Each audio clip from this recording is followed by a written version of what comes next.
The next thing I want to show you is how to attach your discs to your glass. People shy away from gluing. I like to call it cold working. It's just the only way that it's going to happen. Aluminum absolutely cannot go in the kiln. It will just melt. So I choose my position on my disc where I'm going to put this. And I just make sure that I can grind. Now I'm using a Fordham, but if you have a Dremel, anything that will allow you to take the shine off of this and put a little bit of a groove in it. And you don't need water or anything, you just fast. So I'm just going to take and scuff that up a little bit. And you want to make sure that you clean that dust off. That could prevent your the adhesion to the pieces. So that now is going to sit in there like that, and we'll just take it over and I'll show you how to attach it with the silicone. Okay, now I'm just going to do a little explanation on how to silicone the flat pieces on. These are so on there, it's amazing. They'll go indoors, outdoors, they're weather resistant, and as long as you you kind of stress to people not to hang them in the wind, because if you're going to drill your hole in the glass, this will eventually cut through unless you use a metal filled core.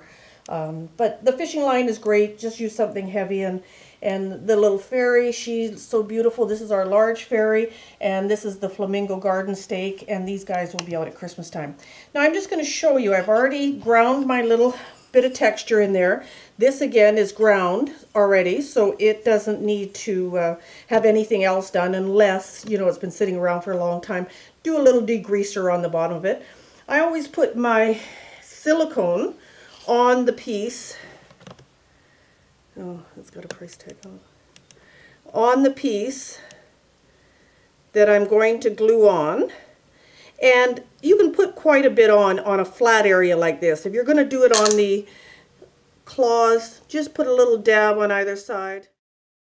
This is so sticky, this silicone. So if for some reason it squeezes out, don't clean it up until it's dry. And then you can just take a little X-Acto knife, you just trace around the edge and you just slide it underneath a couple of times and it will peel right off. So the only problem with this silicone is it does take a long, long time to dry, but it's so worth it. I leave it overnight, and you can do that by either clamping it. These are just little clamps that I use. And I pile these up by the dozens. I just, as I'm working with one, I just throw it on top of the other. Or you can just use a weight and leave it overnight with a weight on top of it.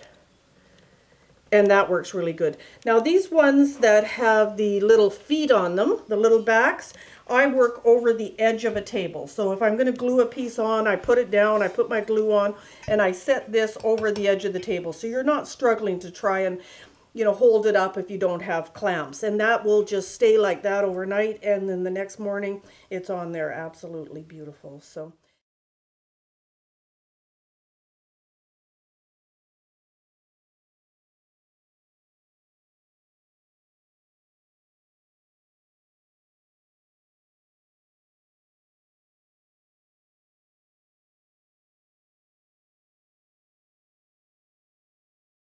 okay, the next thing I want to show you is how you can paint or stain or change the color on the aluminum. The aluminum comes burnished, which is nice and shiny, so it's got a real good bite. It will hold paint. All I do is I use a bit of a degreaser, take off any kind of fingerprints or just packaging, the shipping, whatever may have touched it, and that just cleans it up a little bit and opens those the pores back up on it so that the paint will hold really, really well. I don't use a base paint. I just go ahead and spray, put on as many coats as I need. Okay, so this one is sprayed with the Rust-Oleum hammered steel. Now you can use any other, but used hammered steel.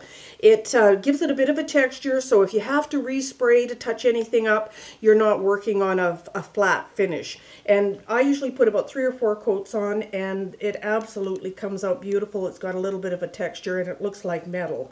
So that's a really good one. This one here is a really interesting colors that I found. This is called a color shift, and that's the Rust-Oleum again. And there's two different colors on there. One is a blue that kind of turns to a purple, and the other is green that kind of turns to a gold. And it's got lots and lots of metal flake, and I use it quite a bit on my koi, on the grass, on any kind of water that I want to just add a little bit of bling to. This one is quite heavily painted, but you definitely don't have to do that. You can just touch it up. But get some of that and experiment with it. The colors are absolutely beautiful.